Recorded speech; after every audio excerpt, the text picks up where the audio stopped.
You are currently the only person in this conference.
Good morning, everyone.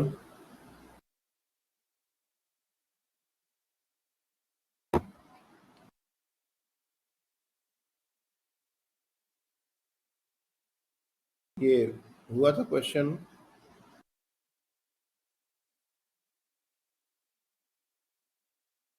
किसने किया था ये वाला ट्राई? ओके, क्या है आंसर? सर मेरा mg/k किया है। mg/k. mg/k is not the correct answer. Anyone else?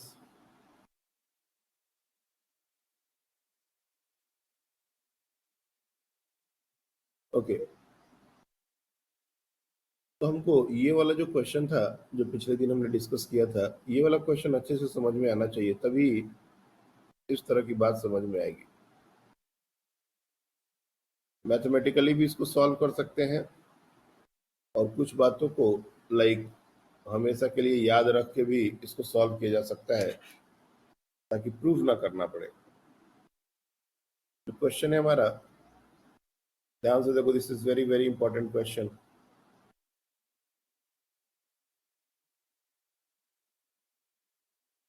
ये हमारा एक मास है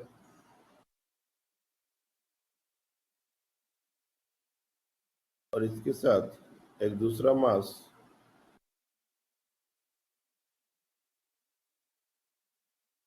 2m अटैच्ड है। मतलब आज वहां छुट्टी है या आज भी क्लास है? सर आज भी क्लास है। आज भी क्लास है, अरे वाह। और आकाश में अमरावती वाले बच्चे? सर छुट्टी है।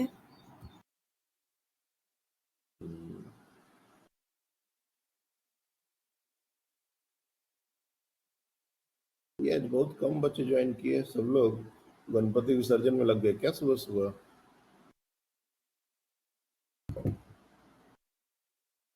एक मिनट,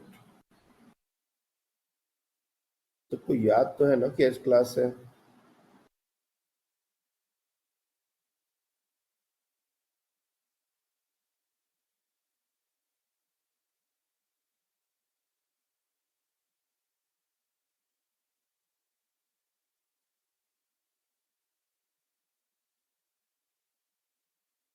मेरे को जो जो क्वेश्चन पूछेंगे वही वही क्वेश्चन बताना है, तभी जाके इस क्वेश्चन को बहुत अच्छे से समझ पाओगे। नहीं तो ये क्वेश्चन अच्छे अच्छे लोगों को नहीं समझ में आता, पूरे टाइम नहीं समझ आता। मेरा पहला क्वेश्चन, क्या इस स्प्रिंग में कॉम्प्रेशन है?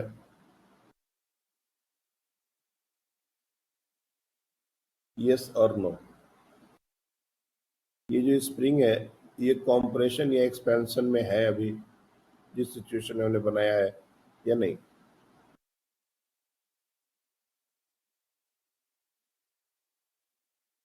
क्वेश्चन हमने क्या दिया था? क्वेश्चन हमने दिया था कि system is in equilibrium, net force zero, what further compression in the is given to the small m so that 2m will lose contact. Clearly साफ साफ क्वेश्चन में ये बात मेंशन्ड है, फर्दर कंप्रेशन की बात हो रही है, यानी कि पहले से कंप्रेशन है ना है। तो इस वेट, इस मास के वेट को बैलेंस करने के लिए जितना की रिक्वायरमेंट होगी, फॉर एग्जांपल इसके ऊपर एक फोर्स लग रहा होगा mg और ये रेस्ट में है, तो डेफिनेटली इसको बैलेंस करने के लिए स्प्रिंग फोर्स ऊपर की तरफ लगेगा, और हम इजीली निकाल सकते हैं कि F S is equal to M G और K X is equal to M G and X और एक्स नॉट का दो इनिशियल कॉम्प्रेशन है, इसको बोलेंगे एम जी बाई के। यानी कि स्प्रिंग जो है वो अभी ऑलरेडी कॉम्प्रेस्ड स्टेट में है और उसमें कॉम्प्रेशन है एम जी बाई के, यानी कि नेचुरल लेंथ स्प्रिंग का mg बाई के ऊपर है, mg बाई के ऊपर है। ये हमको समझ में आनी चाहिए। ये उसका नेचुरल लेंथ का पोजीशन है। ये क्यों निकालना पड़ रहा है, ये आगे समझ में आएगा कि नेचुरल लेंथ का पोजीशन हमको क्यों निकालना पड़ रहा है, ये हमको आगे समझ में आएगा। तो पहली बात तो ये समझ में आनी चाहिए कि इस स्प्रिंग में ऑलरेडी कॉम्प्रेशन है, ये स्प्रिंग नेचुरल लेंथ पर नहीं है। नेक्स्ट, इस 2m को कांटेक्ट लूज करने के लिए क्या कंडीशन डालना पड़ेगा? What condition we impose to ensure losing contact on 2m? कौन बताएगा?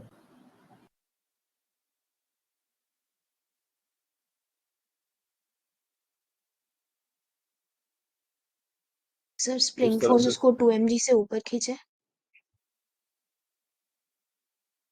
फिर से बोलो।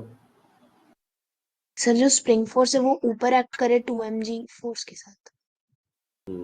ये थोड़ा सा इंटरेस्टिंग है, और यही बात अगर नहीं सोच पा रहे हम तो मतलब हमने इस क्वेश्चन के लिए कोई काम नहीं किया है। मैं सीरियसली बता रहा हूँ, नहीं सॉल्व करना क्वेश्चन कोई बड़ी बात नहीं है, लेकिन जिस जिस क्वेश्चन का मैं आंसर पूछ रहा हूँ, अगर अगर बच्चे उसका आंसर नहीं कर पा रहे, मतलब तुमने इस क्वेश्चन पर कोई काम नहीं किया है, सिर्फ देखा है और मान लिया है कि तुमसे नहीं बनेगा। अब धीरे धीरे चीजें डिफिकल्ट होंगी, चैप्टर वैसे आने वाले हैं और आ रहे हैं, और ऐसे ही सारा क्वेश्चन छोड़ छोड़ के चले जाओ तो फिर 11th पूरा गोल होने में कोई देर नहीं लगेगा। जब इस ब्लॉक को कांटेक्ट लूज करना है, कांटेक्ट लूज करने का एक कॉमन स्टेटमेंट होता है नॉर्मल को जीरो करना। n should be zero for losing contact.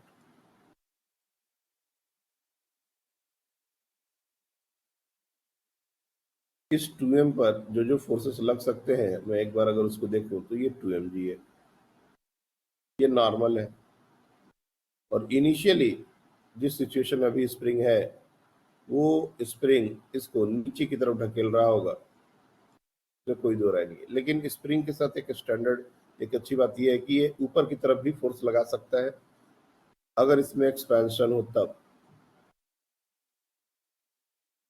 तो इस नॉर्मल को जीरो करना हो, यानी कि स्प्रिंग फोर्स को ऊपर की तरफ लगना होगा, ये जो स्प्रिंग फोर्स है इसको ऊपर की तरफ लगना होगा और इसको 2mg के बराबर लगना होगा, ये जरूरी है।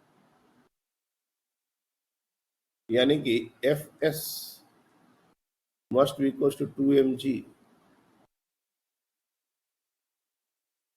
and in upward direction.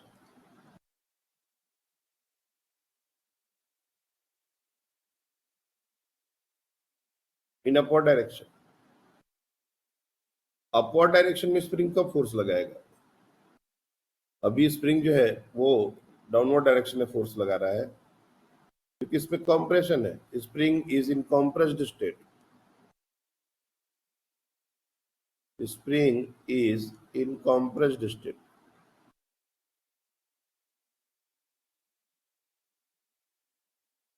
Compressed state पर नीचे वाले एंड पर स्प्रिंग कभी भी ऊपर की तरफ तो फोर्स नहीं लगा सकता, लेकिन हमको चाहिए ऊपर की तरफ फोर्स, तो क्या करना पड़ेगा? किस कंडीशन में स्प्रिंग ऊपर की तरफ फोर्स लगाएगा?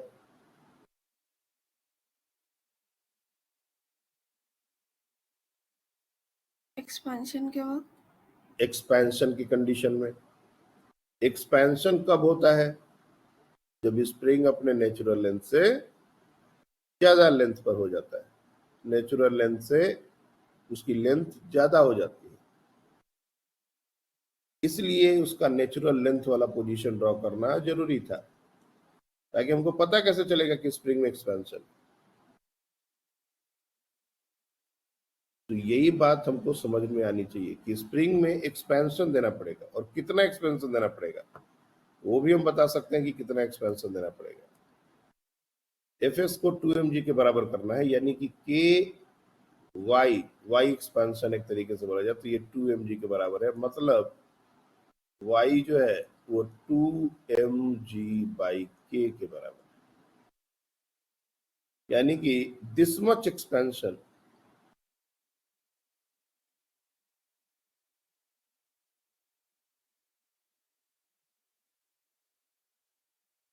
is needed for lifting the block.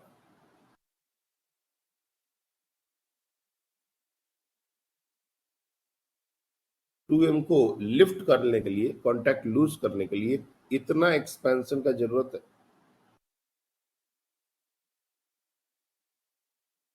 यानी नेचुरल लेंथ यहां पर है तो यहां से यहां आना पड़ेगा और ये एक्सपेंशन होगा जिसको 2mg/k के बराबर हमने फिगर आउट किया हुआ है। जहां तक बताया वहां तक समझ आ रहा है कुछ?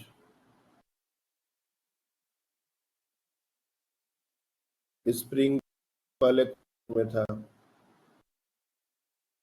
2mg को और 2m को लिफ्ट करने के लिए स्प्रिंग में एक्सपेंशन चाहिए और एक्सपेंशन कितना चाहिए और पहले नेचुरल लेंथ वाला पोजीशन कहां पर है? क्या ये तीनों पॉइंट क्लियर है? Yes Yes, sir. sir. अब इसका लास्ट पॉइंट, इतना अगर समझ में आता है तो हम इसके आगे के कैलकुलेशन को अवॉइड कर सकते हैं, लेकिन चूंकि पहली बार हम इसको सॉल्व कर रहे हैं तो कैलकुलेशन अवॉइड नहीं करेंगे, कैलकुलेशन करेंगे। बाद में कैलकुलेशन के अगर इसका कोई शॉर्टकट हो सकता है तो वो बता देंगे कि ऐसे करने से कैलकुलेशन बचा जा सकता है। तो ध्यान से देखना, ये हमारा कॉम्प्रेस्ड स्टेट है, ये हमारा नेचुरल लेंथ का पोजीशन है और ये हमारा एक्सपेंडेड कंडीशन वाला पोजीशन है। This distance is 2mg/k.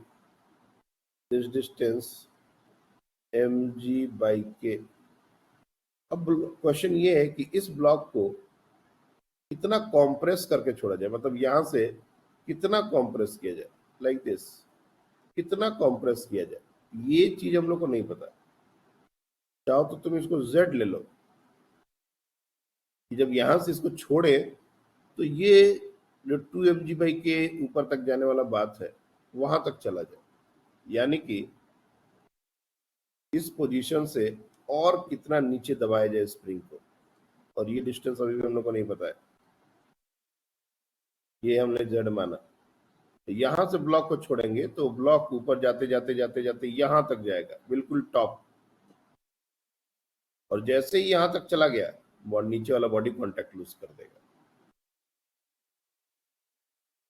Now the question is कि यहां पर हमारा ब्लॉक दबा के हमने इसको छोड़ा और ये ऊपर आएगा और यहां तक आएगा, ये सिचुएशन हम लोग को काम करना है और इसको हम यूज कर सकते हैं कंजर्वेशन ऑफ एनर्जी। कैसे? Using conservation of energy.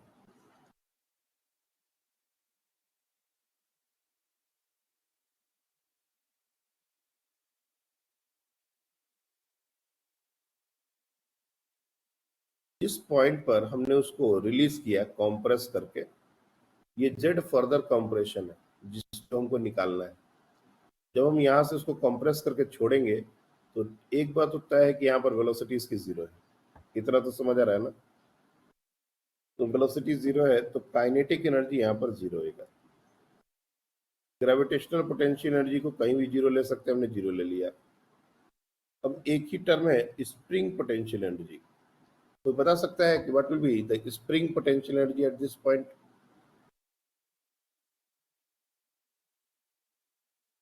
Anyone?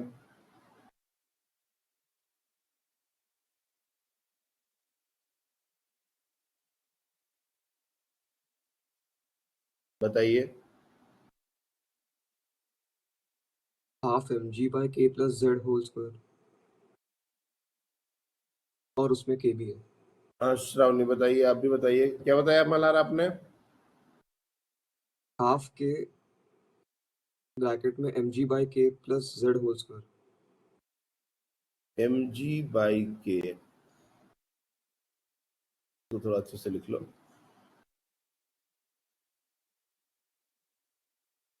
mg/k plus z का स्क्वायर। क्या इस बात से सब सहमत है? हमारा स्प्रिंग पोटेंशियल एनर्जी का एक्सप्रेशन होता है half K X square, where X is the compression और एक्सपेंशन। नेचुरल लेंथ का ये सिचुएशन है, ये हमारा नेचुरल लेंथ का पोजीशन है। नेचुरल लेंथ से जितना कंप्रेस कर दिया है हमने उतना पोटेंशियल एनर्जी, तो mg/k ये और फर्दर z कर दिया तो टोटल कंप्रेशन हो गया mg/k प्लस z, तो हाफ के एक्स स्क्वायर। इसमें कहीं कोई कंफ्यूजन का बात नहीं होना चाहिए। तो ये हो गए हमारे तीनों एनर्जी के टर्म्स। उसके बाद इस पोजीशन पर आते हैं जहां पर ब्लॉक सबसे ऊपर गया हुआ है। इससे ऊपर नहीं जाना चाहिए, क्योंकि अगर इससे ऊपर जाएगा तो स्प्रिंग में एक्सपेंशन और ज्यादा हो जाएगा, और ज्यादा हो जाएगा तो 2mg कांटेक्ट लूज करने के बदले उछल जाएगा। हमको जस्ट कांटेक्ट लूज करना है, इसलिए इंश्योर करना पड़ेगा कि बॉडी यहां तक आए लेकिन इससे ऊपर ना जाए। इससे ऊपर ना जाए मतलब वेलोसिटी जीरो,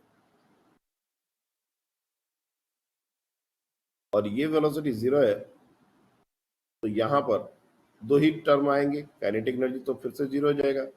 अब gravitational potential energy, gravitational potential energy को हमने यहाँ जीरो ले लिया है, तो जितना ऊपर जाएंगे हमको mgh करना पड़ेगा। तो m g और h क्या होगा, तो 2mg/k plus mg/k plus z, ये हो जाएगा 3mg/k plus z। Spring potential energy क्या होगा, श्रावणी आप बताइए, स्प्रिंग पोटेंशियल एनर्जी?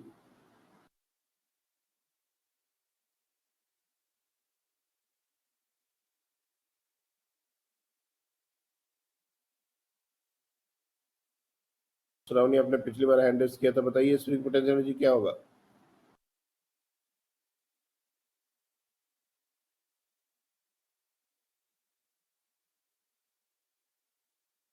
अरे राम, कौन बताएगा स्प्रिंग पोटेंशियल एनर्जी?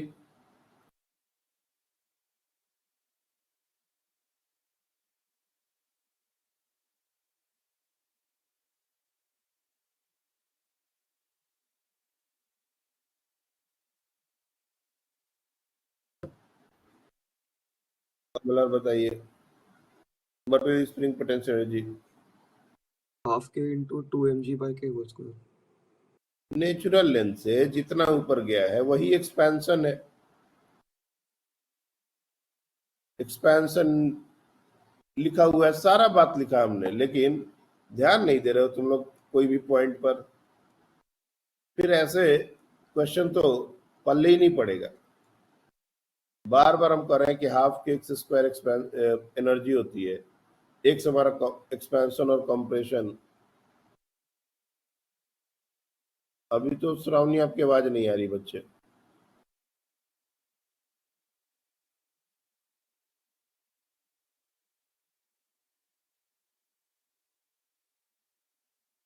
तो हाफ के एक्स स्क्वायर वाला फॉर्मूले में एक्स बेसिकली एक्सपेंशन या कंप्रेशन होता है।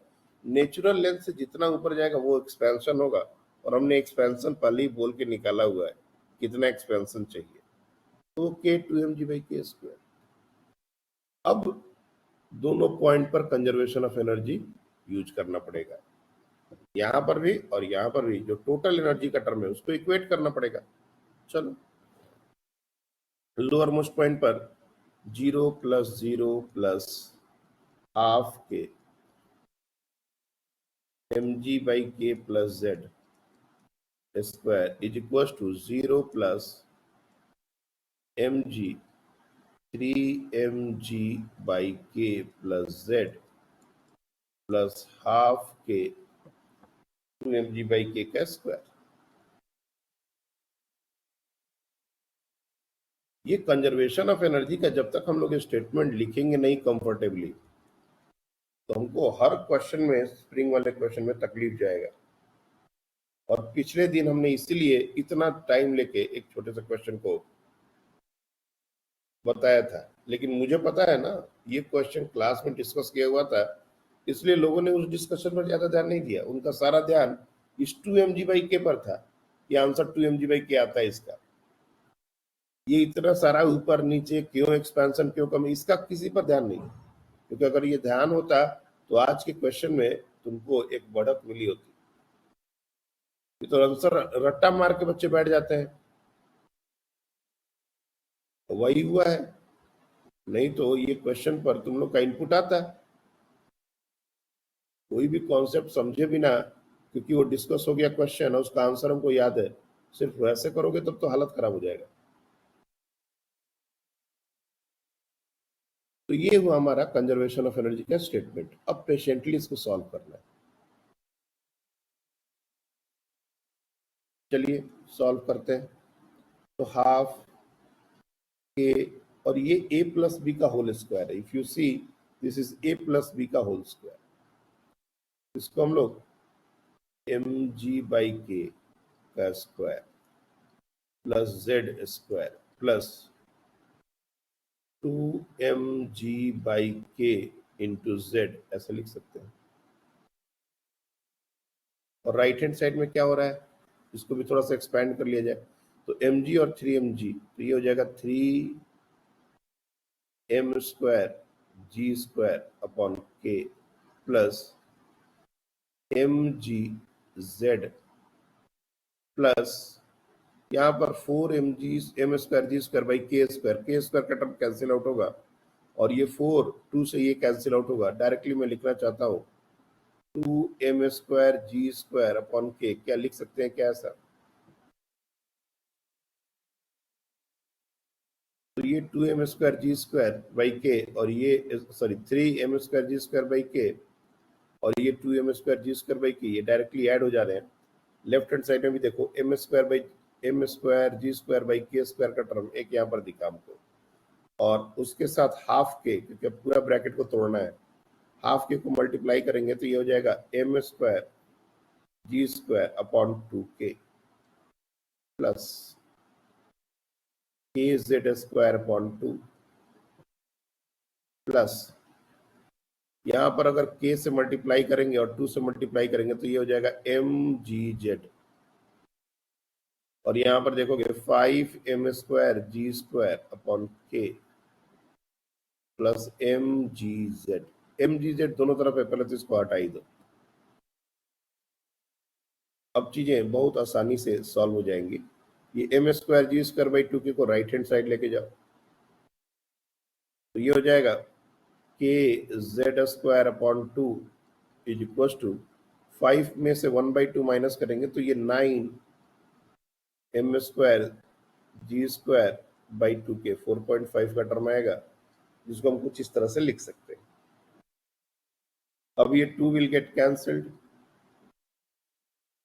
अब देखोगे z स्क्वायर ये आ गया 9m square g square upon k square, और final expression z is equal to under root over this, ये हो जाएगा 3mg/k।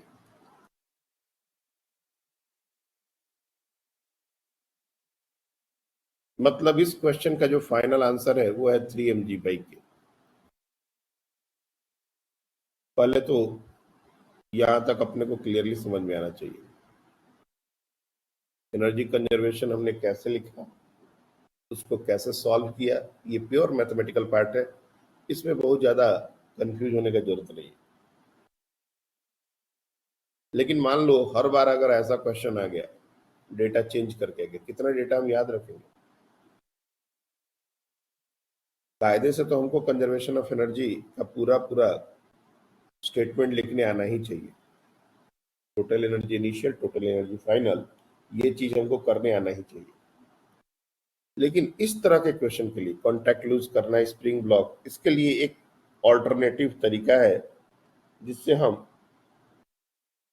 कुछ काम को अवॉइड कर सकते हैं। अब इतना एग्जाम में तो होगा नहीं, तो इसका एक शॉर्टकट है जो हम यूज कर सकते हैं। बट वो शॉर्टकट तभी समझ में आएगा जब ये समझ में आएगा। वो टाइम बचाने के लिए, इस चीज से पल्ला झाड़ने के लिए नहीं है। अगर तुमको लगता है कि अरे ये तो बहुत मुश्किल वाला बात, इतना सारा, तो फिर ये कोई मतलब नहीं। ये हमको आता है, बट हम एग्जाम में इसको अवॉइड करना चाहते हैं, एग्जाम में इतना हम नहीं करना चाहते। तब क्या करना चाहिए? तो उसका एक ऑल्टरनेटिव है, वो तुरंत पता चल जाएगा। Anyone have any confusion up till this part?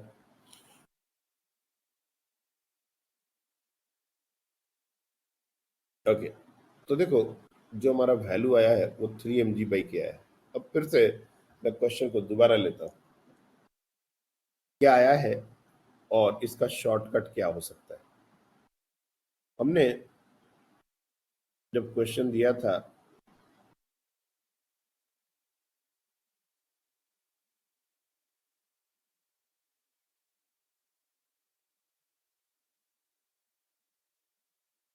इस तरीके से,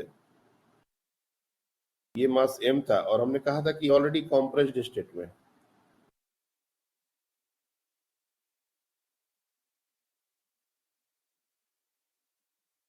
और ये था mg/k,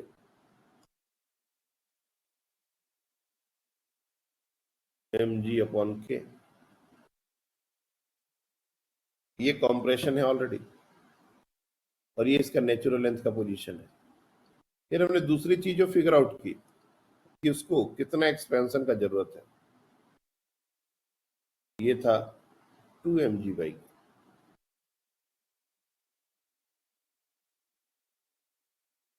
अगर ध्यान से देखा जाए तो जो मेरा आंसर आया है वो इन दोनों का सम के बराबर आया है। ये जो आंसर Z जो हमने निकाला है 3 mg/k, ये सिर्फ इसका और इसका सम है। क्या ये महज कोइंसिडेंट है या ये हर बार होगा? हर बार होगा। जब इस ब्लॉक को यहां तक कंप्रेस करके हम छोड़ेंगे तो ये ब्लॉक वापस इस पोजीशन पर आएगा जहां पर पाभी है, लेकिन इसकी वेलोसिटी यहाँ 0 नहीं होने की वजह से ये और ऊपर जाएगा। ऊपर जाते जाते जाते यहां तक आएगा, यहां पर इसकी वेलोसिटी 0 हो जाएगी, लेकिन एक्सपेंशन के कारण ये यहाँ रुक नहीं पाएगा, फिर वापस आएगा। और ये जो मास है ये इसी पोजीशन के about to and fro oscillation करेगा। ऑसिलेशन ऊपर नीचे ऊपर नीचे ऊपर नीचे इस तरह से करता रहेगा।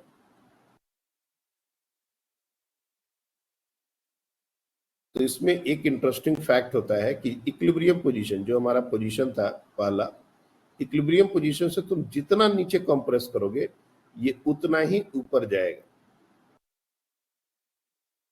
तो कितना ऊपर इसको जाना चाहिए था? जैसे मान लो हमने ये 3 mg/k नहीं निकाला, हम तो इतना पता है कि इसको कितना ऊपर तक जाना है, इस इक्विलिब्रियम पोजीशन से इसको कितना ऊपर जाना है। तो ये है mg/k प्लस 2 mg/k, 3 mg/k ऊपर जाना है। तो जितना ऊपर जाना है उतना ही नीचे दबा के छोड़ना पड़ेगा, बात खत्म। अब क्वेश्चन एकदम सिंपल हो गया। अब हम इस एनर्जी कंजर्वेशन वाले कैलकुलेशन से बच चुके हैं। हमको बस इतना डिसाइड करना है कि इसको कितना ऊपर जाना है। Question solve. आई बात समझ में?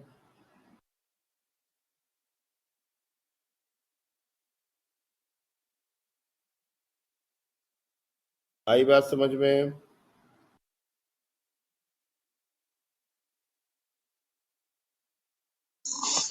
Yes sir. कोई बात नहीं, नहीं समझ में आई तो कोई बात नहीं, छोड़ दो इस क्वेश्चन को।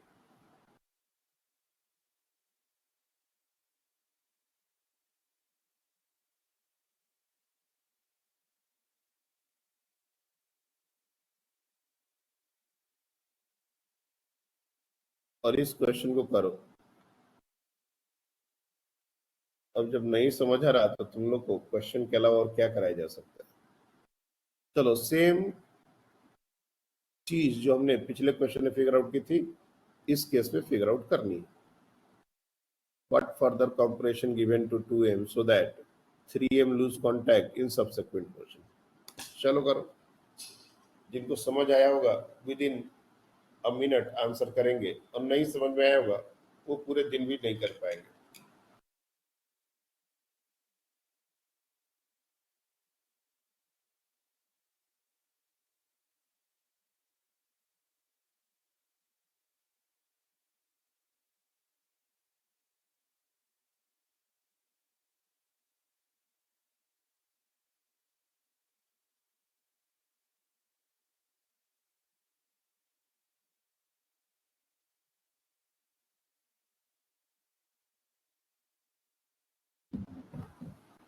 हाँ क्या बताइए। Sir 5 mg/k। एक बच्ची का आंसर है 5 mg/k। कृष्णा आप बताओ। सर वही है 5 mg/k। 5 mg। नक्षत्र आप बताइए। सर मेरा भी वही है। अब बताओ, इतना बड़ा कैलकुलेशन का question with in a minute answer हो रहा है, तो ये इसी से कि ध्यान से हमने सुना है, हमने जो जो पॉइंट्स बताए गए उसको समझा है। क्योंकि अगर इसको करते तब तो इतना जल्दी तो नहीं होता।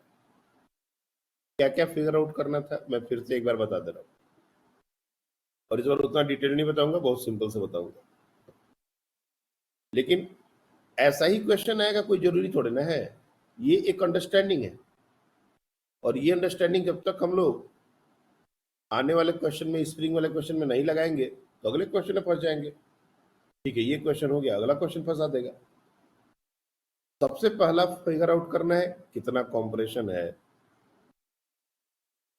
ये फिगर आउट करना जरूरी है। 2m है यानी 2 mg/k। जो बच्चों ने इस पर काम किया होगा उनको बहुत जल्दी से अब चीजें समझ आ रही होंगी। इस मास को उठना है यानी एक्सपेंशन कितना होना है 3 mg/k। जिसका वेट 3m है, 3 mg/k एक्सपेंशन चाहिए। ये नेचुरल लेंथ वाला पोजीशन है और ये हमारा 3 mg/k है। 3 mg/k। नाउ इसको जब हम कॉम्प्रेस करें तो ये यहां तक जाए तो कितना ऊपर जाना है 5 mg/k। तो उतने से ही कॉम्प्रेस करना है, दैट्स इट।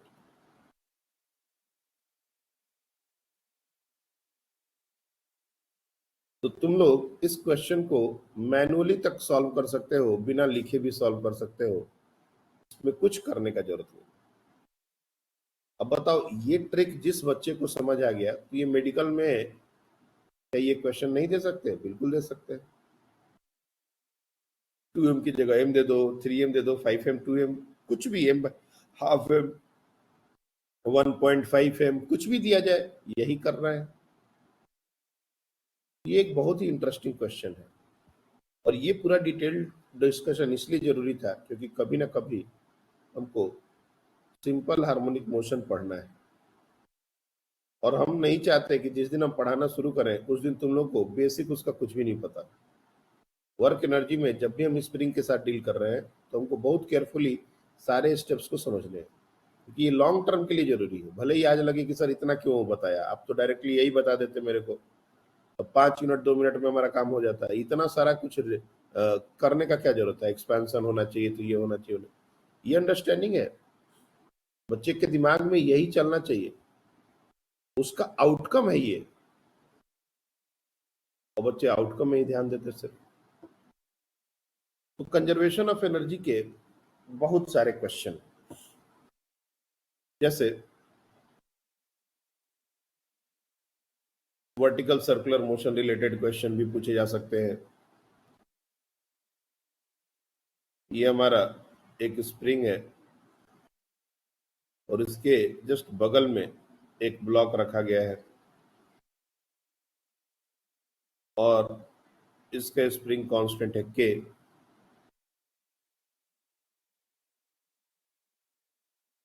और इस तरह से एक सर्कुलर पाथ बनाया गया है। क्वेश्चन ये हो सकता है कि how much compression should be given in the spring and released so that body should perform VCM in this circular path just able to perform VCM, ऐसा question.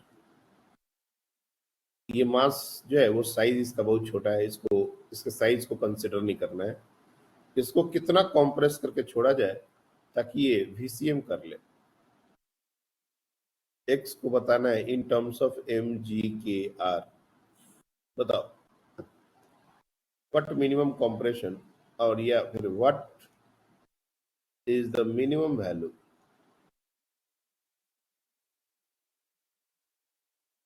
of x so that it will able to perform VCM। वाह, बहुत सारे बच्चों ने hand raise किया है। नहीं, सिर्फ दो।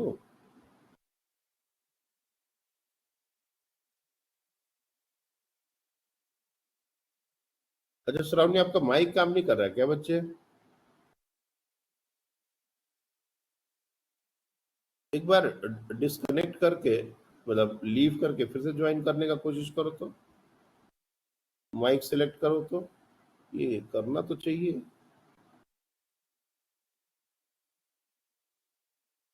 और श्रावणी, आप तो कुछ आंसर ही नहीं कर रहे आज।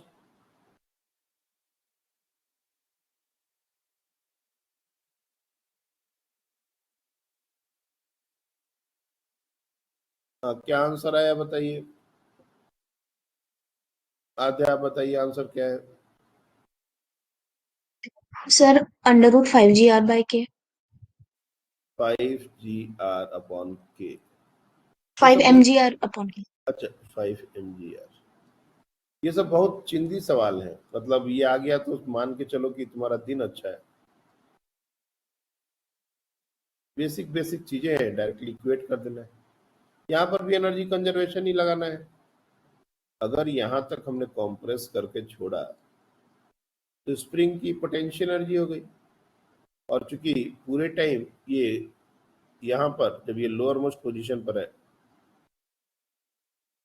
तो इसके पास एक मिनिमम वेलोसिटी होनी चाहिए √5gr। यानी कि जब ये स्प्रिंग और कहीं कोई फ्रिक्शन नहीं है, ये इंपॉर्टेंट है। अगर फ्रिक्शन होता तो फिर हमको एनर्जी कंजर्वेशन नहीं लगाते, फिर वर्क एनर्जी लगाना पड़ता है। ऐसा क्वेश्चन इंजीनियरिंग में पूछते हैं कि यहाँ पर ये डिस्टेंस दे देंगे और बोलेंगे फ्रिक्शन भी है और वर्टिकल सर्कुलर मोशन फ्रिक्शनलेस है, तो यहाँ पर कुछ एनर्जी फ्रिक्शन में लॉस होगा, वो भी कंसिडर करना पड़ सकता है। बट हमारा क्वेश्चन उस लेवल तक नहीं जाता, तो यहाँ पर जब रिलीज करेंगे तो इस पॉइंट पर और इस पॉइंट पर कंजर्वेशन ऑफ एनर्जी लगा देंगे। जब कंप्रेस किया तो ½ kx², रिलीज किया है इसलिए काइनेटिक एनर्जी को 0 रखना पड़ेगा। पोटेंशियल एनर्जी का तो कोई बात ही नहीं है, हर चीज सेम लेवल पर हो रहा है तो ऊपर नीचे जाने का बात ही नहीं है। और यहाँ पर जब ब्लॉक आ गया तो स्प्रिंग में एक्सपेंशन कंप्रेशन कुछ भी नहीं रहेगा, तो वो 0 और ½ mv²। और v कितना होना चाहिए? √5gr। हो गया सॉल्व। तो ½ kx² is equal to ½ √5gr का स्क्वायर कर देंगे तो 5gr ऐसा हो जाएगा। हाफ विल गेट कैंसिल्ड और सीधे सीधे x का वैल्यू आ जाएगा 5 mgr/k/2। तो ये सब बहुत सिंपल सवाल है, कंजर्वेशन ऑफ एनर्जी एंड उसको रिलेट करके वर्टिकल सर्कुलर मोशन को। अच्छा, मैं देख रहा हूँ कुछ क्वेश्चंस। ओके, चलिए कुछ और question conservation of energy related अपन लेते हैं।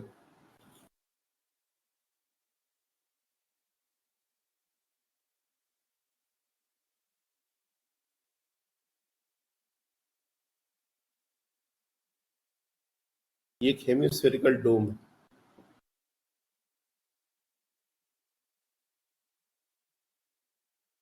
और इस पर एक छोटा सा मास, इसका साइज बहुत बड़ा नहीं है, m जस्ट इसके टॉप मोस्ट पॉइंट पर रखा हुआ है, और इसका रेडियस ले लो तुम r। Hemispherical dome,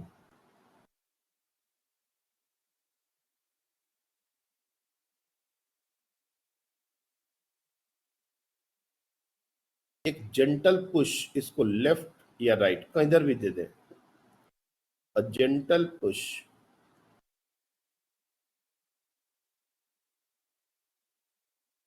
is given to the mass.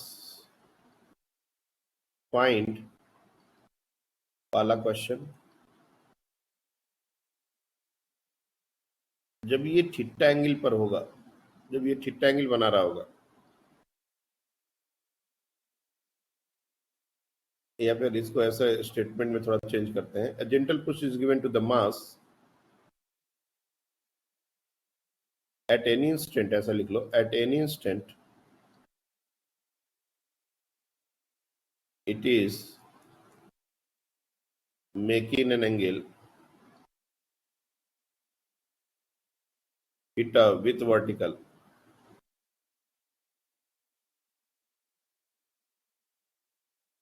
then find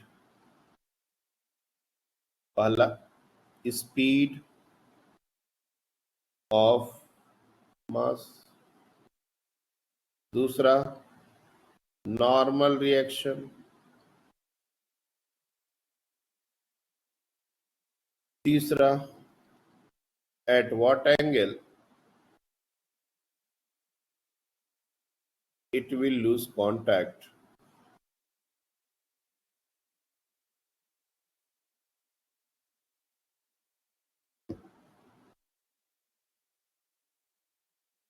ये 3 क्वेश्चन पहले सॉल्व करो। और सही बता रहे हैं, अगर ये भी क्वेश्चन पहले से सॉल्व किया हुआ है तो इसके बाद वाला जो क्वेश्चन है वो परेशान कर देगा, अगर बिना सोचे समझे आंसर बताने का कोशिश किए तो। अपने को एग्जैक्टली एक एक पॉइंट समझ में आना चाहिए, आंसर रट्टा मार के 2-4 क्वेश्चन काम चलेगा नहीं।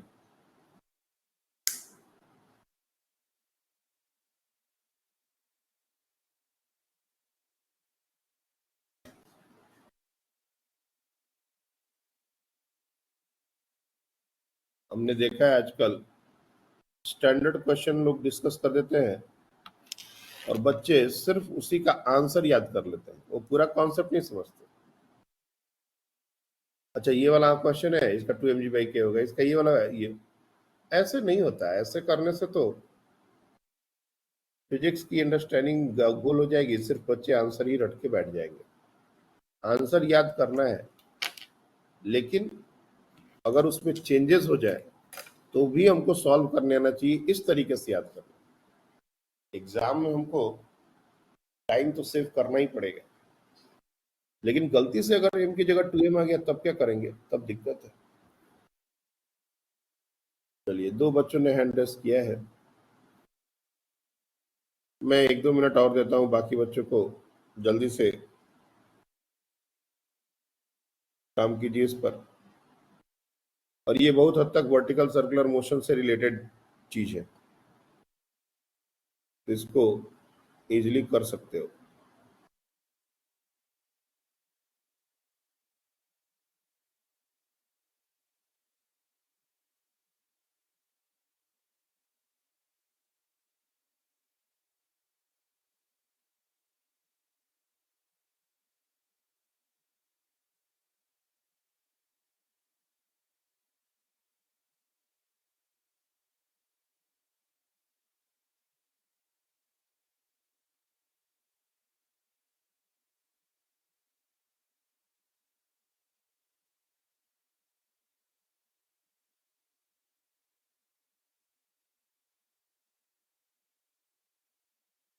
हाँ मल्हार बताइए क्या है आंसर्स। सर स्पीड आई मेरी √of 2gr1 minus cos theta। 2gr1 - cos theta, देखोगे तो एक्सप्रेशन सिमिलर दिखेगा। Normal reaction mg cos theta। mg cos theta, ये थोड़ा गड़बड़ हो रहा है। अच्छा ठीक है, आद्य आपका आंसर क्या है? सर पहला वाला केस सेम है, दूसरा वाला 3mg cos theta minus 2mg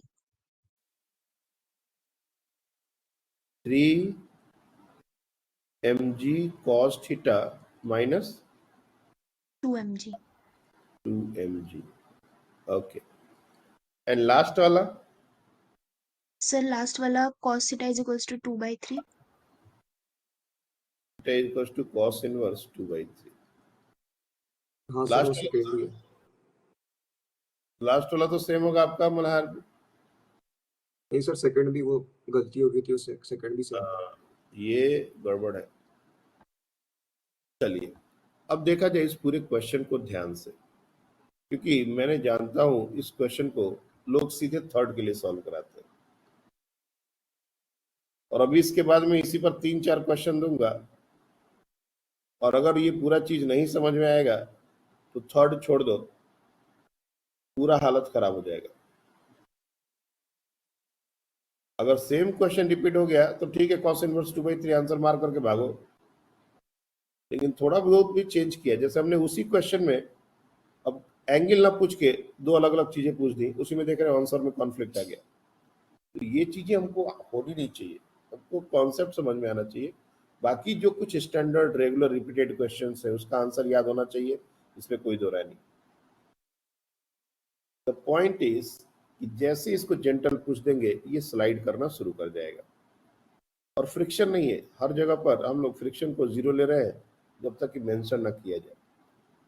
तो ये कुछ नीचे यहाँ पर आएगा, और जब नीचे आएगा तो कायदे से देखेंगे ग्रेविटेशनल पोटेंशियल एनर्जी कम हो रही है।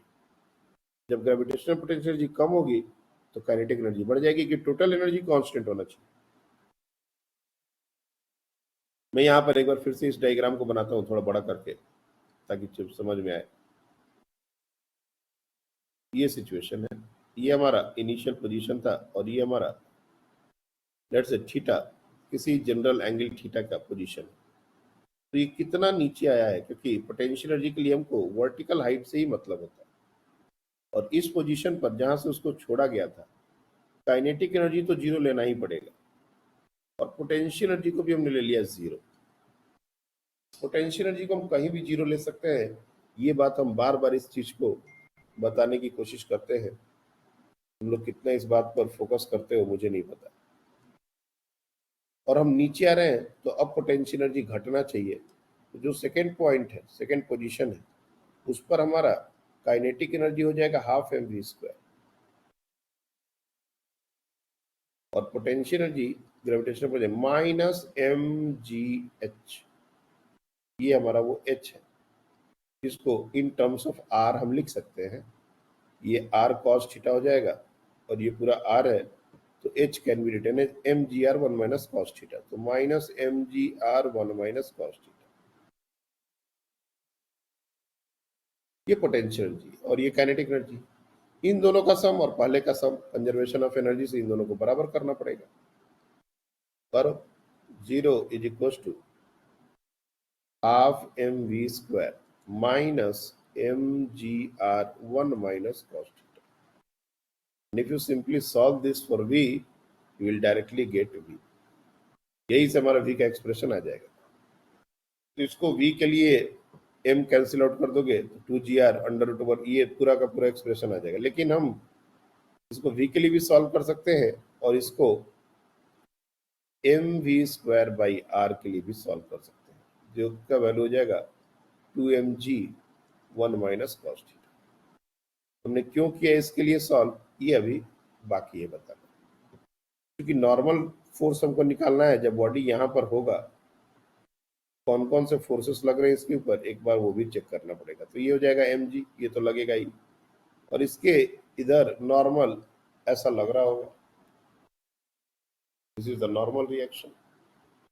अब ये नॉर्मल, ये बॉडी सर्कुलर पाथ पर मूव कर रहा है, ये भी एंगल हमारा थीटा हो जाएगा, तो mg को कंपोनेंट में तोड़ेंगे, ये हो जाएगा mg cos थीटा, ये हो जाएगा mg sin theta. mg sin theta को भी कुछ देर के लिए होल्ड करो, सिर्फ mg cos थीटा के बारे में सोचो, mg cos थीटा।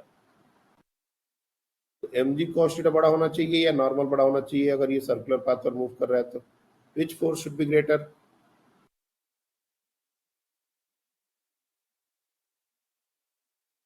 नॉर्मल में और mg cos ऑफ थीटा में किसको बड़ा होना पड़ेगा? अरे राम,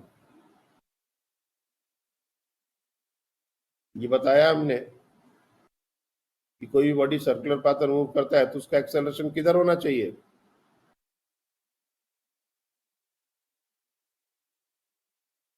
फिर इसके तुम लोग सुन रहे हो सारा बात और फिर भी आंसर नहीं कर रहे हो।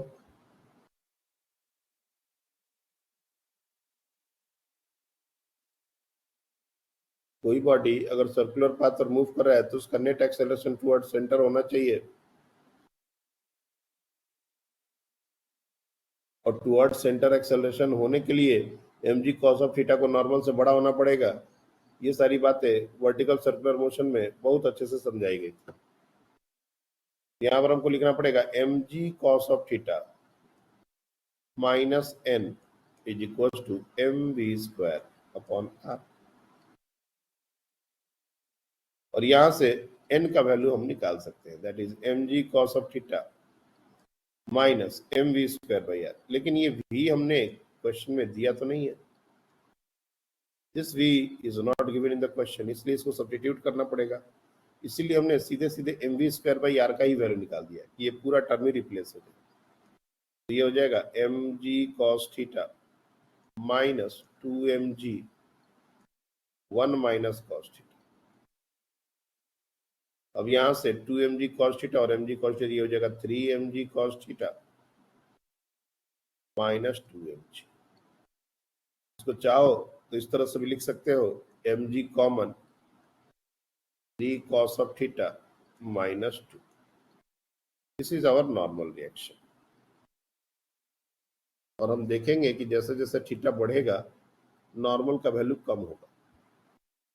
तो ये जो बच्चे ने आंसर बताया था बिल्कुल सही आंसर। अब बात आती है थर्ड क्वेश्चन की, at what angle it will lose contact. तो कांटेक्ट लूज करने के लिए जैसा मैंने बताया कि नॉर्मल को ही जीरो होना पड़ता है। हमने ऑलरेडी नॉर्मल इसलिए कैलकुलेट करवाया। फॉर लूजिंग कांटेक्ट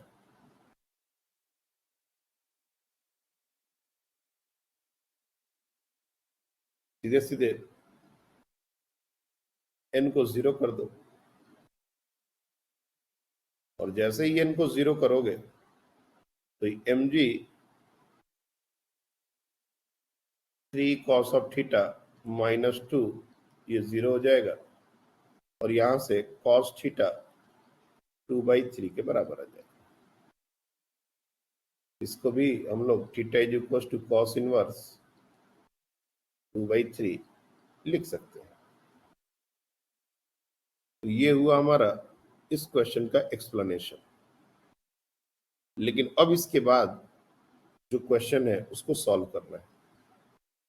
पहले तो यहां तक जो हमने किया उसमें किसी को कोई कंफ्यूजन है तो पहले बता दे, क्योंकि इसके बाद के क्वेश्चन फिर बहुत ज्यादा डिफिकल्ट हो जाएंगे।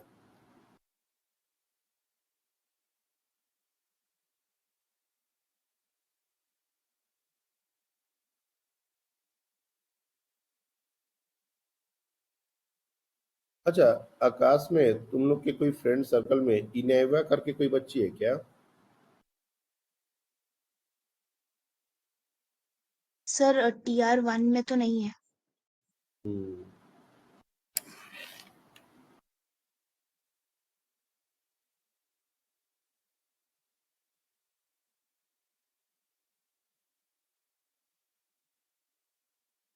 एक्चुअली उनके पेरेंट्स का मैसेज आया था क्लासेस के लिए,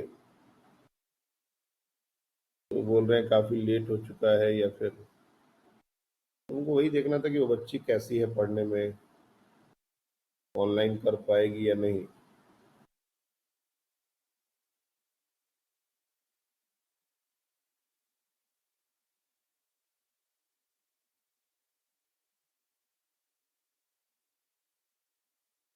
चलिए अब हम लोग इसी का अदर पार्ट लेते हैं। ये हमारा एक स्टैंडर्ड पार्ट है, मोस्ट ऑफ द टाइम यही रिपीट हो जाता है क्वेश्चन, लेकिन हम इसको थोड़ा सा और एक्सटेंड कर रहे हैं। Next part of this question, diagram वही है, इसको एक तरीके से चौथा क्वेश्चन बोल सकते हैं। What minimum speed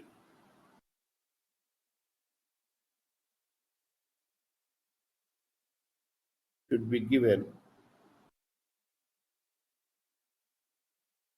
let's say what minimum speed इसको बोले हम v naught, should be given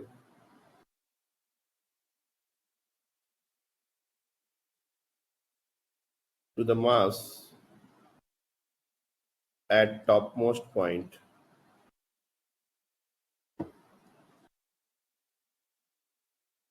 so that it lose contact immediately.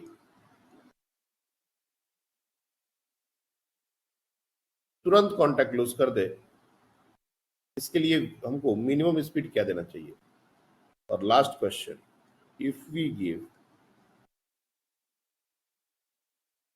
as velocity v naught by 2, ये जो v naught हमने निकाला है इस क्वेश्चन में उसी का आधा v naught by 2 at the topmost point,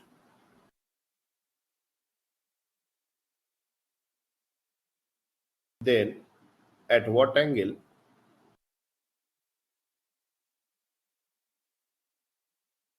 it will lose contact?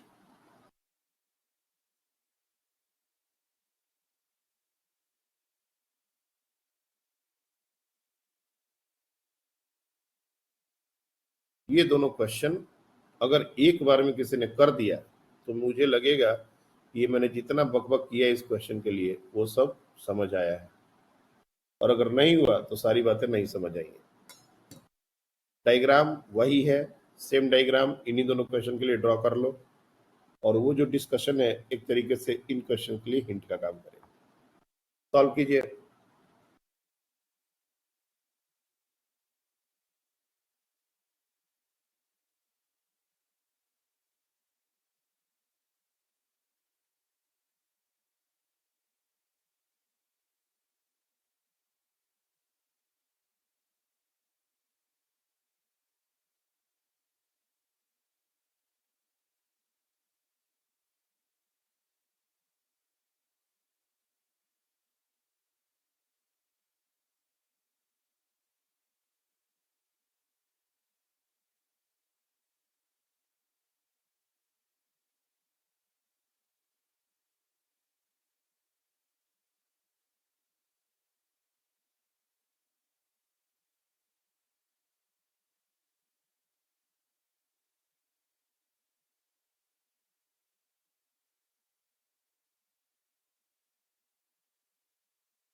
Okay, और एक दो बच्चों को मौका देते हैं, थोड़ा टाइम ले लो। और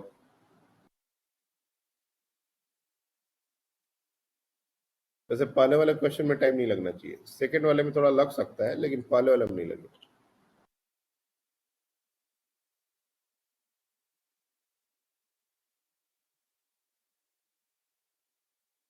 ये नूपुर क्लास में है? नहीं, तो बहुत सारे बच्चे नहीं दिख रहे अपने को। उन्नति, आंसर एक भी नहीं आ रहा बच्चे आपका। रेवाती, आप भी आंसर नहीं कर रहे।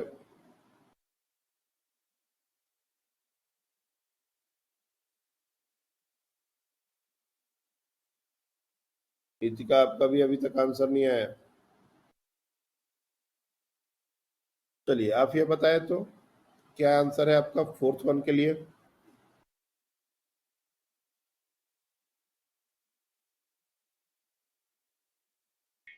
Sir √GR। क्या बात है, very good.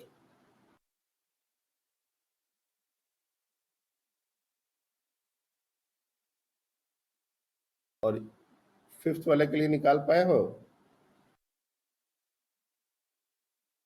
Sir cos inverse 3/4। अरे वाह,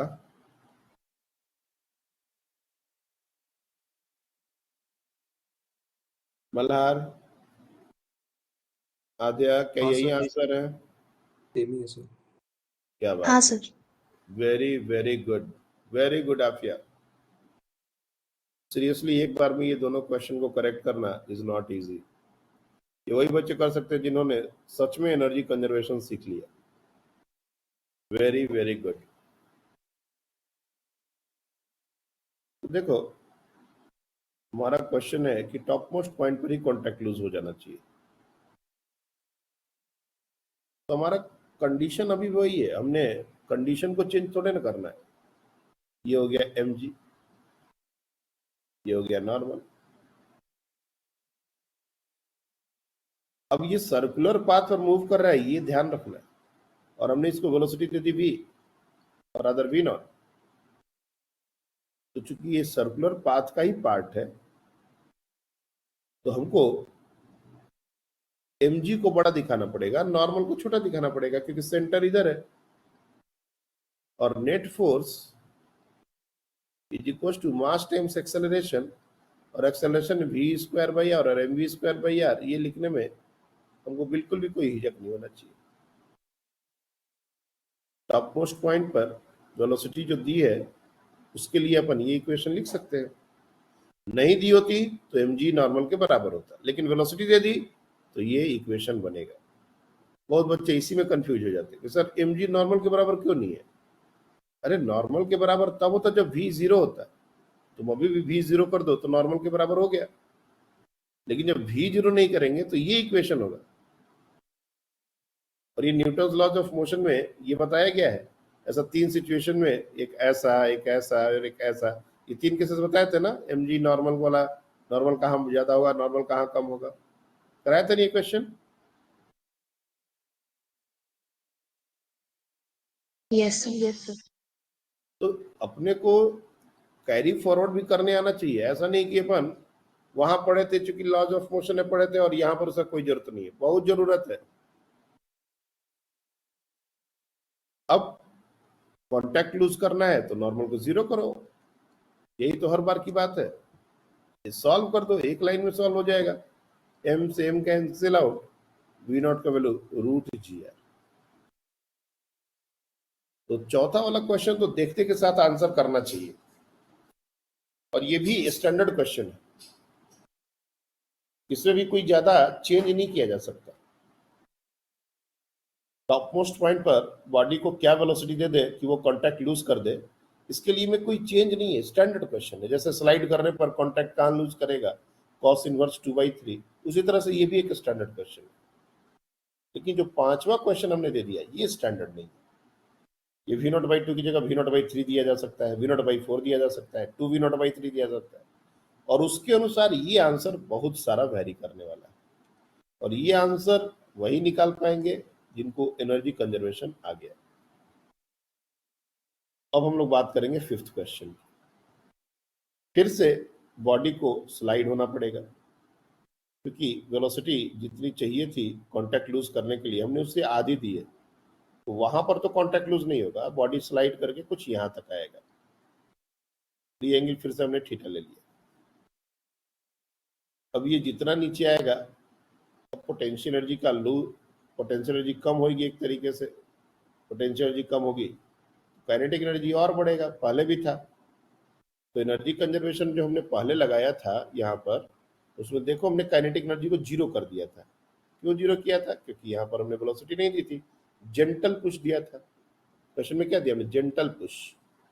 अब हमने उसको वेलोसिटी दे दी, तो पूरा का पूरा एक्सप्रेशन यही रहने वाला है। सिर्फ काइनेटिक एनर्जी को हम जीरो नहीं ले सकते, हाफ m v0/2 का होल स्क्वायर, ये लेना पड़ेगा। ये कंजर्वेशन ऑफ एनर्जी का ये जो पूरा का पूरा एक्सप्रेशन है राइट साइड वाला, ये राइट साइड में कहीं कोई चेंज नहीं है। ये राइट साइड का एक्सप्रेशन एज इट इज रहेगा। सिर्फ लेफ्ट हैंड साइड में ये जो जीरो लिखा हमने, ये जीरो नहीं होना चाहिए। बाकी h को r minus R cos theta, ये सब बातें सही है। देखो मैं यहाँ पर कंजर्वेशन ऑफ एनर्जी का स्टेटमेंट लिख रहा हूँ। टॉप मोस्ट पॉइंट पर हमारा हाफ m v0/2 का स्क्वायर, प्लस पोटेंशियल ले लिया 0, और जब नीचे इस पॉइंट पर आया तो यहाँ पर वेलोसिटी हो गई v half mv² minus mgr minus cos theta, क्योंकि ये फिर से r1 माइनस cos थीटा ही है। सॉल्व कर दो इसको। v नॉट का वैल्यू √gr अगर डालेंगे तो क्या हो जाएगा, देखो तो half m v0² upon 4 minus half m, या फिर ऐसा कर लो plus mgr1 minus cos theta is equal to mv² upon 2। हम जानबूझ के वेलोसिटी नहीं निकालना चाहते, हम mv²/r का ही वैल्यू निकालना चाहते हैं, ताकि नॉर्मल वाले फॉर्मूले में सीधे उसको सब्स्टिट्यूट कर दिया जाए। तो v0² को तुम √gr डालोगे तो ये हो जाएगा mgr/8, तो ये हो जाएगा mgr upon 8 plus mgr minus mgr cos theta. अब इधर है हमारा 2 mv² अपॉन 2 से मल्टीप्लाई कर दो, और r से उधर उधर में सब में r है, r का टर्म लेफ्ट हैंड साइड लेके आओ। Basically what I want this mv²/r, क्योंकि यही चीज हमको चाहिए होती है, इसलिए हम यही निकालने की कोशिश में है। 2 को राइट लेफ्ट हैंड साइड लेके जाओगे तो मल्टीप्लाई होकर हो जाएगा mgr/4, ये हो जाएगा 2mgr। इसको ऐड कर दो पहले, उसके बाद ही मल्टीप्लाई करो, तो ये हो जाएगा 8 + 1 9 mgr, और 9 mgr/8 करेंगे तो ये हो जाएगा 9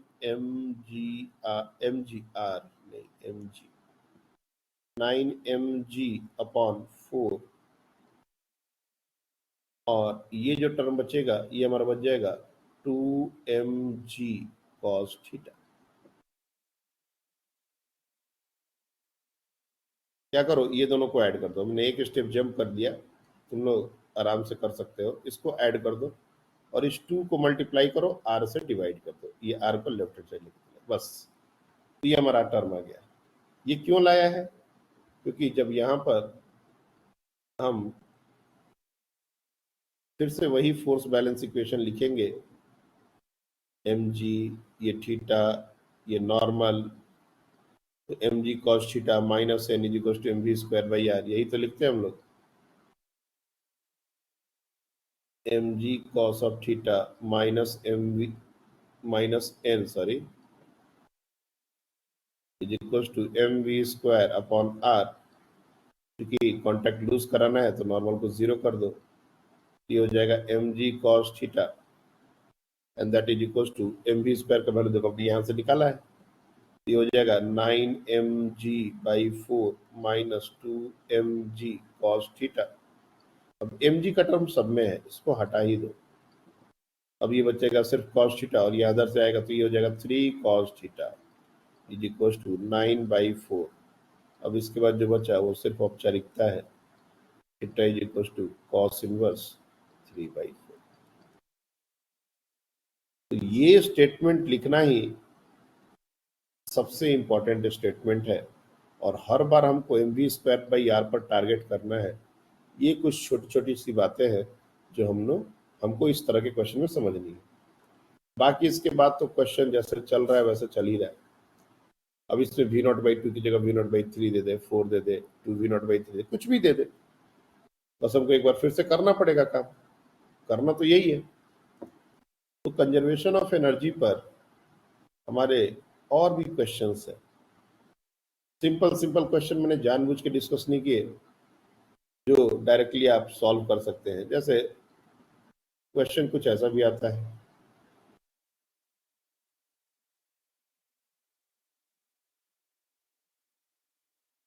ये हमारा ग्राउंड लेवल है, किसी बॉडी को एक साइड से रिलीज किया गया, लेट से ये हमारा कैपिटल एच है। जब ये स्मॉल एच पर आएगा, इस साइड ये हाइट को स्मॉल एच बोला गया, इस पॉइंट पर इसकी वेलोसिटी क्या होगी, ऐसे भी क्वेश्चन आते हैं। तो ये बहुत आसान क्वेश्चन, कहीं भी फ्रिक्शन अगर नहीं है तो कंजर्वेशन ऑफ एनर्जी डायरेक्ट लगा दोगे। यहाँ से रिलीज किया गया मतलब यहाँ पर काइनेटिक और पोटेंशियल दोनों को 0 ले लो। यहाँ पर काइनेटिक होगा, पोटेंशियल नीचे आने पर माइनस होगा, 0 is equal to minus mg, कितने से नीचे गया है, वर्टिकल हाइट का difference capital H minus small h है,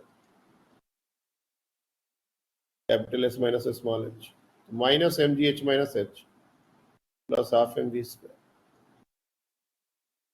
और डायरेक्टली इसको सॉल्व कर दोगे तो वीकली सॉल्व हो जाएगा। ये सब एक एक लाइन के कंजर्वेशन ऑफ एनर्जी वाले क्वेश्चन मैंने जानबूझ के डिस्कस नहीं किए, क्योंकि ये सब तुम लोग पहले किए हो। Spring related questions, contact loose करने रिलेटेड क्वेश्चंस, ये सब बहुत ही इंटरेस्टिंग क्वेश्चन है और इन पर अपनी पकड़ बननी ही चाहिए।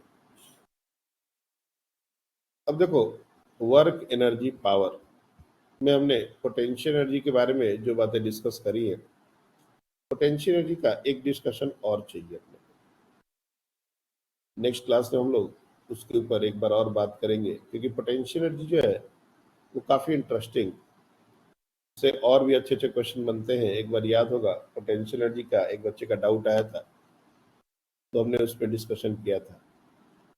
उसके बारे में डिटेल्ड एक्सप्लेनेशन पोटेंशियल एनर्जी, ये हमारा नेक्स्ट क्लास का टॉपिक रहेगा,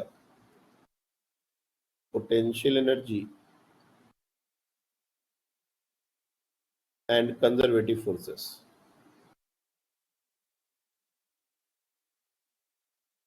मैं थोड़ा सा एक्सक्यूज मी सर। हाँ बोलो। सर मुझे क्वेश्चन में डाउट था,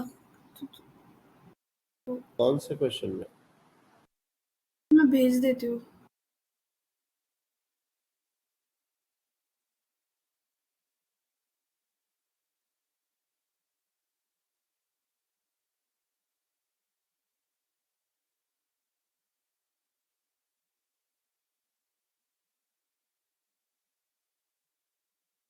अभी तक तो नहीं भेजे हो।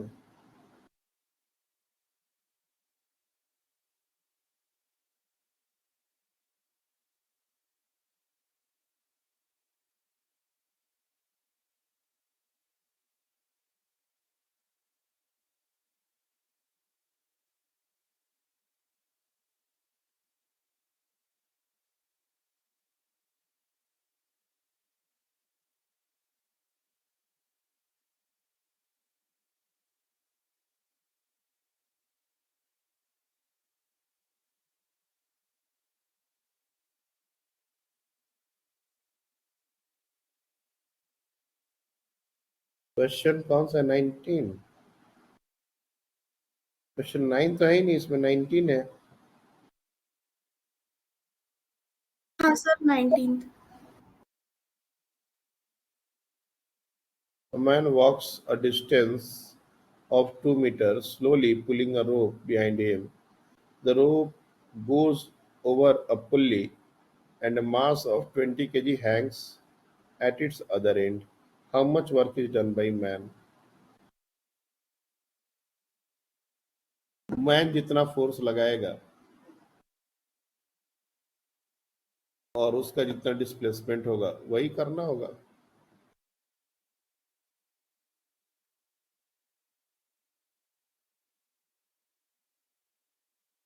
ये मास दिया हुआ है हमको 25 kg, और यहाँ पर ये इसको पुल कर रहा है, स्लोली पुल कर रहा है, तो F का वैल्यू और T का वैल्यू mg के बराबर होना चाहिए, 25g 200। अब ये g का वैल्यू कितना लेना है, आंसर जैसा दिया हुआ है वो हमको 9.8 लेना चाहिए, जैसा ऑप्शन दिया हुआ है वैसे। अब इसको उसने डिस्प्लेस किया कितना, 2 मीटर, तो 225 into g, that is the force, into displacement, force और displacement सेम डायरेक्शन, यही हो जाएगा वर्क, 50 into 9.8। सीरियसली यही क्वेश्चन पूछना चाहते थे? Excuse me sir. हाँ, सर इसमें जो मैन है उसने तो लेफ्टवर्ड लगाया ना फोर्स, लेकिन डिस्प्लेसमेंट तो ऊपर की तरफ हो रहा है। जहां पर फोर्स लगा रहा है वो कैसा डिस्प्लेस हो रहा है? सर मैं बोल रही हूँ कि जो मैन है उसने लेफ्ट की ओर फोर्स लगाया जहां फोर्स लगाया उसका डिस्प्लेसमेंट कैसा हो रहा है, हम भी तो यही पूछ रहे हैं। सर उसका ऊपर ब्लॉक का ऊपर की तरफ हो रहा है डिस्प्लेसमेंट। जहां मैन ने फोर्स लगाया उसका डिस्प्लेसमेंट कैसा हो रहा है। 2 मीटर आगे की तरफ। तुम लोग स्टेटमेंट को ध्यान से नहीं पढ़ते, इसलिए इस तरह के कंफ्यूजन में पड़ जाते हो।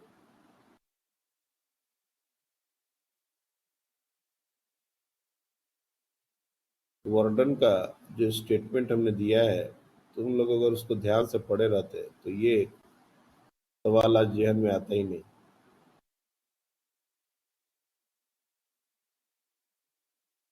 If it is a point of application of force, ये वर्ड क्या ऐसे ही मजे करने के लिए हमने लिखवाया था।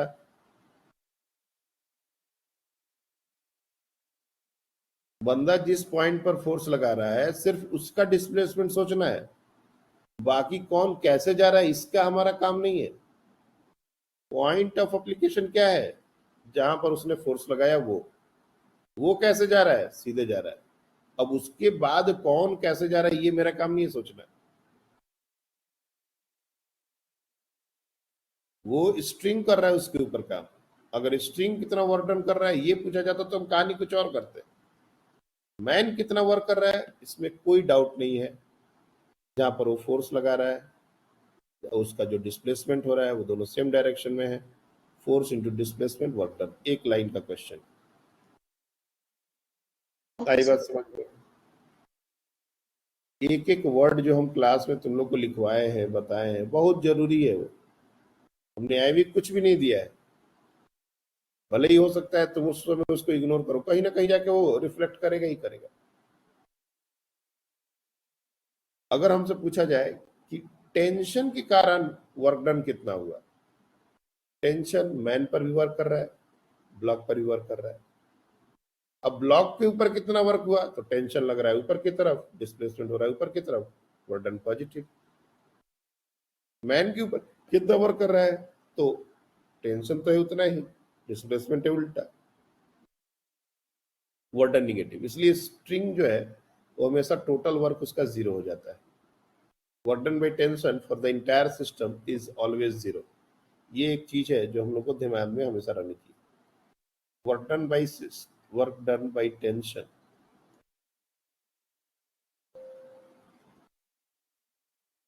फॉर इंटायर सिस्टम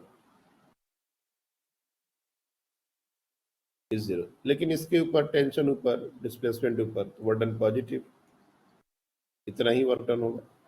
और इसके ऊपर टेंशन पीछे डिस्प्लेसमेंट आगे तो वर्क डन निगेटिव। दोनों को ऐड कर दोगे तो जीरो।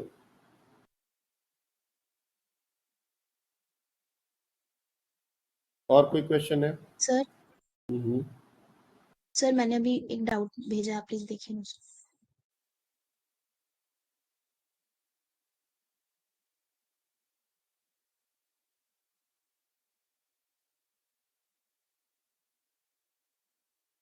भेजे हो, ये तो लोड ही नहीं हो रहा।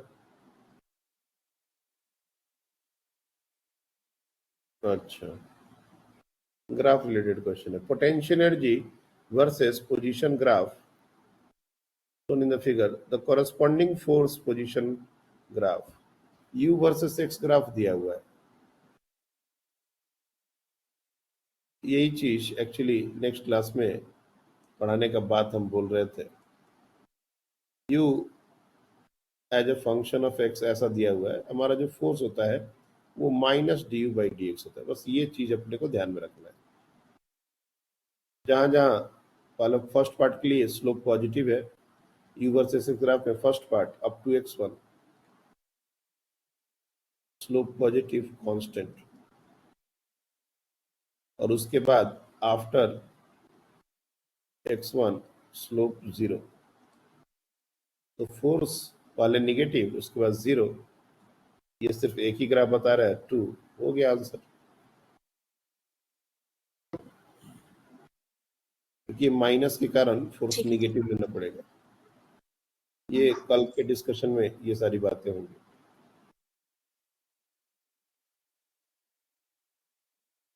That's all for today. Thank you.